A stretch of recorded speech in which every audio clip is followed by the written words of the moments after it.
So, The Dark Knight was directed by Christopher Nolan and it starred Christian Bale, Michael Caine, Heath Ledger, Aaron Eckhart, Maggie Gyllenhaal, Morgan Freeman, Gary Oldman, and it's a follow-up to Batman Begins. And following the events of that movie, a new villain has been terrorizing Gotham, known as the Joker, played by Heath Ledger. Now, Bruce Wayne must try to figure out what's his deal, like what's going on here, and try to figure out like what's going on, stop him before he commits more violent acts. So, this was a movie that back in 2008 was just everywhere. The hype was insane. I remember seeing the trailer back in like 2007 for the movie and being hyped for the movie. The trailer was excellent for that movie, and the other trailers were really good for that movie. I remember being super, super excited to see it. It made me go and watch Batman Begins for the first time. So eventually I watched that and just to kind of like get into The Dark Knight. And this is a movie that it was my favorite movie for several years, and kind of one of those movies when after I first saw it, I'm like, I don't know what exactly they did, but that's kind of what I want to do. That was an incredible movie. Looking back on it, I still think most of it holds up pretty well. The acting's great. I love a lot of the sequences in the movie. It's a really good superhero movie. It's a great movie, great crime movie. It's a really good movie overall. So, what do I really like about the movie? Particularly the acting. Heath Ledger in this movie as the Joker. Now, Heath Ledger as the Joker, he completely disappeared in this movie. I honestly like going back and looking at some of Heath Ledger's stuff after this is honestly kind of shocking to me because like in this movie it's just so his performance is so psychotic, it's horrifying, it's disturbing, and it's just so shocking to me like looking back and seeing like some of the movies he did previously like Knight's Tale, 10 Things I Hate About You, and I'm like that's the same guy who was the Joker in The Dark Knight. I can't believe that. And there are moments in this movie where it's like he does a really good job. I don't know how much of his performance was improvised. I know the hospital scene was kind of improvised a bit, but there are some moments where I'm like, I feel like that could have been improvised. Also, I kind of like they don't use him that much in the movie. I feel like they could have used him a lot in the movie, but I'm glad they didn't. I felt like he could have overstayed his welcome, and it kind of adds to the mystery of his character. How he's just like not very. There's not very much that's known about him other than the acts that he's doing. Christian Bale's also pretty good in the movie too. Yeah, this is a Batman movie, and it mostly focuses on Batman. It's still his movie overall. I think his performance is better in this movie than it was in Batman Begins. Aaron Eckhart is also really good in this movie too. A lot of people forget that Aaron Eckhart was even in this movie. Like he balances the whole Two-Face dynamic pretty well, like how it just kind of slowly descends into madness throughout this movie. It's actually really well done and really well handled. It's a very underrated performance in my opinion. Michael Caine also delivers some really good lines in this movie. I think this is probably my favorite performance of his as Alfred. And also Maggie Gyllenhaal is also pretty good in this movie too. She replaces Katie Holmes from the first movie, and I think this character is a little bit more realistic. I kind of like the relationship between her and Bruce a lot more in this movie. I like the relationship between her and Harvey in this movie as well. It's definitely a much better performance than Katie Holmes was. And going on to the sequences, there are so many great sequences in this movie. The opening bank heist alone is incredible. How basically they kind of just allude to a lot of the ideas of the Joker and then reveal the Joker at the end of that heist. It's really incredible. There's also so many other great scenes. The Tumblr and the streets of Gotham is incredible when, Joker's like, hit me over and over again, hit me. And Bruce can't do that exactly because, that would be killing him. There are so many great sequences. The hospital explosion. The hospital scene's really good. How Joker and Two-Face kind of interact is really well done. The final fight between Batman and Joker is incredible. The sequence where, the interrogation scene is also really good as well. The final fight, the climax between Batman, Gordon, and Two-Face, all really well done. There are so many great moments in this movie. The party scene where Joker kind of like goes into like why he has the scars and everything. Although he kind of did that earlier in the movie too, and that sequence was also pretty good as well. At first, when he kind of like talked about how he was abused by his parents, is like how he was abused by his father in particular. It's like okay, I guess that's a vague backstory, I guess. But then when he talks to Rachel about his scars, it's like okay, so this is all BS, and I think he's just kind of making it up on the spots, and it's like I guess that kind of works for the movie. That's really interesting. Again, kind of alludes to the whole mystery of the Joker, how we don't really know too much about him, and I feel like the less we know about him, the better.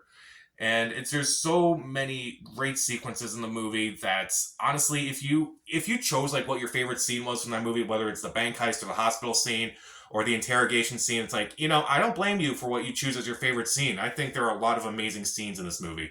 And also, I really like the themes of this movie. There's scenes about chaos, and, there's a lot of redemption arcs and choices that we make, and there's a lot of moral dilemmas in this movie that are really well handled. Like, Joker's whole plan is, like, bring chaos and kind of, like, let crime loose and everything, and then he wins.